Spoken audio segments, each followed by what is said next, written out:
Yang seperti ini saya pribadi takut. Saya penakut. Ya. Kalau seandainya ada yang pemberani, maka pada saat itu si istri tugasnya bagaimana? Dia otomatis sangat sakit sekali. Sangat sakit sekali istri ketika dipoligami. Itu ujian paling besar bagi seorang istri. Bahkan kadang-kadang lebih besar daripada matinya suami. Lebih baik suami mati dibandingkan poligami katanya. Ada cerita menarik, seorang syekh di Madinah ditanya. Syekh, kata seorang perempuan bertanya, Syekh,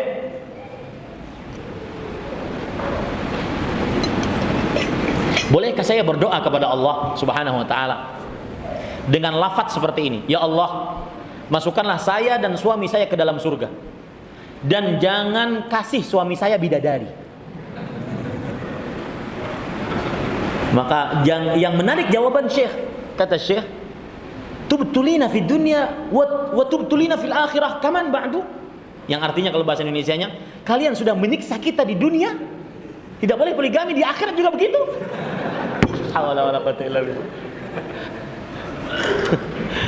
Ada cerita menarik juga. Kata ada seorang istri ketika dalam keadaan sekarat, dia bertanya kepada suaminya, wahai suamiku, kalau seandainya saya mati nanti, apakah engkau akan menikah lagi? Maka sang suami mengatakan, jangan engkau pikirkan seperti itu. Yang penting engkau sehat. Enggak, ini pertanyaan benar. Kalau seandainya saya mati, sebentar lagi ini mati, apakah engkau akan menikah lagi? Maka tidak secepat itu. Mungkin sudah tanah kuburanmu kering. Maka akhirnya si suami terus berziarah menunggu keringnya tanah kuburan istrinya. Ternyata enggak kering-kering. Apa yang terjadi? Suatu saat suaminya berziarah kubur, dia dapati adik istrinya ada di situ. Kemudian adik istrinya menyiram kuburan kakaknya. Kemudian dia tanya kepada adik istrinya, adik iparnya, kenapa engkau siram kuburan kakakmu? Kakak saya berpesan, kalau saya mati, maka siram terus kuburan saya.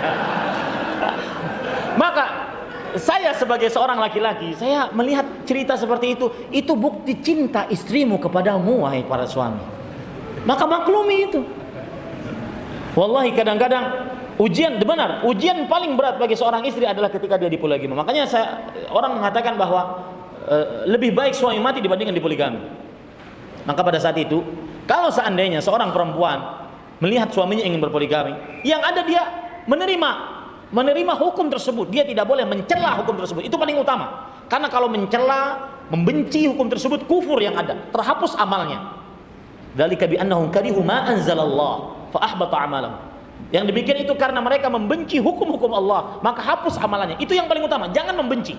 Kalau Anda tidak sanggup, Anda menangis, Anda tidak sabar, tapi jangan membenci. Itu paling utama pesan saya. Yang kedua adalah berusaha hadir di samping suami sebagai temannya. Yaitu misalkan ajak suami berdiskusi, benar nih mau? Apakah sudah sanggup? Sudah sanggup adil? Sudah sanggup nafkah? Sudah sanggup kuatan? Karena orang berpoligami harus ekstra kuat. Ya, kalau yang lemah-lemah nggak bisa. Nabi Muhammad SAW menggilir istrinya 9 dalam satu siang. Ekstra kuat, harus ekstra nafkah, harus ekstra kuat, harus ekstra adil, harus ekstra lapang dada. Nah, ajak suami berdiskusi tentang itu. Jangan dijadikan langsung musuh. Pokoknya cerai. Kalau enggak, ya, kalau kamu poligami cerai. Enggak, ajak suami diskusi tentang itu. Ajak dia untuk memahami kekurangannya. Karena ada sebagian suami yang tidak tahu diri. Ustadz, ada orang, Ustadz, saya ini Ustadz masih ngontrak, bulan ini belum bayar, istri sakit-sakitan, anak sekolah belum beli sepatu dan keperluan sekolah. Kemudian saya utang nunggak di mana-mana. Tapi Ustadz, ada tuh tetangga janda di samping, kayaknya pengen dipoligami. Ini laki-laki nggak tahu diri nih. Ya, maka pada saat itu kemampuan istri dia mendudukkan permasalahan. Nah, itu baru istri yang disebutkan oleh Rasulullah SAW, wa imra'atan zaujatan salihatan tu'inu ala dini. Istri yang saleh yang menolong suami untuk beragama, tidak memojokkannya.